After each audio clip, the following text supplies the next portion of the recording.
Hey there. You're watching this video because perhaps you've seen the recent allegations against me that I strangled my ex-girlfriend. Um, that is not true, and this video contains the full truth. I think that there's nothing more important than having the complete truth out there. I have never strangled anyone in my entire life. That's not what I do.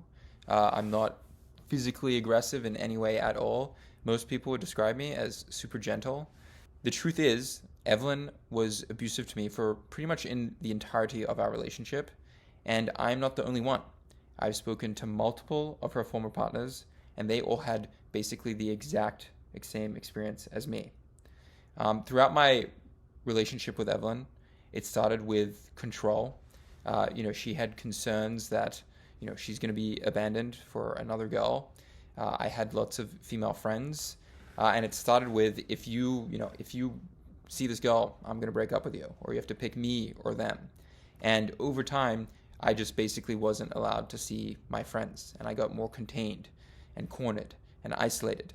When after these kind of like psychological threats stopped working of her threatening me, she resorted to being physical, hitting, pulling, scratching, all the things, digging her nails into me. And her being physical was an open secret among her sisters, and it was an open secret among my friends. We spoke about it extensively. With her sisters in particular, early on in the relationship, they said, "Have you ever seen Evelyn go crazy?" I said, "I have." And they said, no, like really crazy. And I was like, I know what you're talking about. We were all in Asia together last year by a pool, me, Evelyn, and her sisters. And my body was covered in scratches. And her sisters saw it, and they knew exactly where the scratches were from. And they went to Evelyn and told her off. And they said, this is not okay. We had a couples therapist who was fully aware that Evelyn was physically abusive to me multiple times. My friends were aware of it. There's a lot of documentation of this. There's a medical report. This is the same experience that her other partners have had, and they also have it fully documented. They have letters of her admitting to do it. They have photos of their injuries. It's all there. It's not going anywhere for now except to court. And the other thing about Evelyn is she's not to be trusted. I had lots of issues trusting her. She would hit me or be physical with me. And when she said, she'd say, this isn't going to happen again. And then 30, 45 days later, it inevitably happens again. And your trust resets. And then it rebuilds and it resets and rebuilds and resets. And you just find it hard to trust her. And I think, Evelyn is a master manipulator, not just externally, but also internally with the people around her. She's very, very compelling, and she's really good at blurring the lines.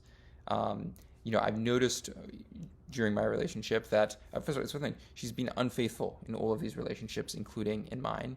But what's really messed up is that she makes the opposite seem true.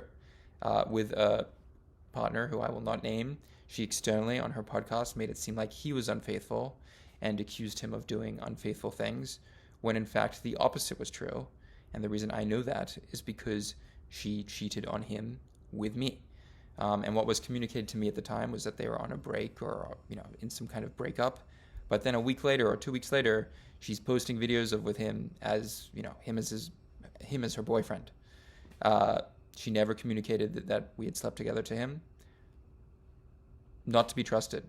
Towards the end of our relationship, she did the same thing to me, not to the full extent, but she had scheduled a date with another guy. She changed his contact in her phone, and that was the first time I broke up with her in early March.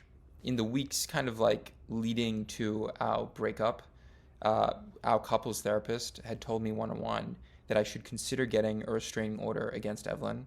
And to me, this was like mind-blowing. Like, it was not something I had ever considered, and I clearly did not understand how serious the situation was. I did not get a restraining order, and a few weeks later, we got into a fight.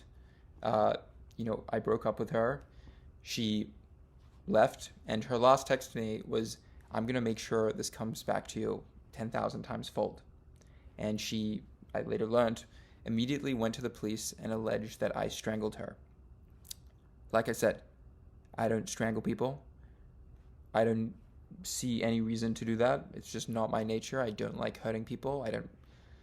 I'm gentle. Yeah, most people would say that. I've been getting hundreds of messages from people who know me saying this makes no sense. Like, seeing your name in this headline literally doesn't make sense.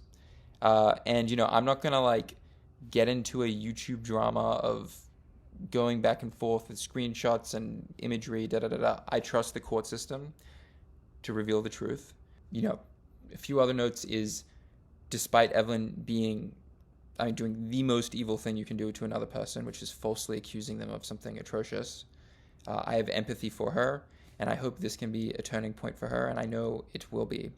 As a dude, like, it's embarrassing being a victim of domestic violence, physical abuse. When a girl is much smaller than you, it can be hard to take seriously, but it's serious, and it's a huge red flag. And if you're a dude watching this who's in a similar situation, run. There's no amount of anything that makes being in a relationship like that worth it. Another note is with Emily and Erica, her sisters, they did not ever hit me, and as far as I'm concerned, they've never hit their partners. I don't know, but I would assume not. Emily's literally 17, and she at one point called me an older brother, and I wish her the best.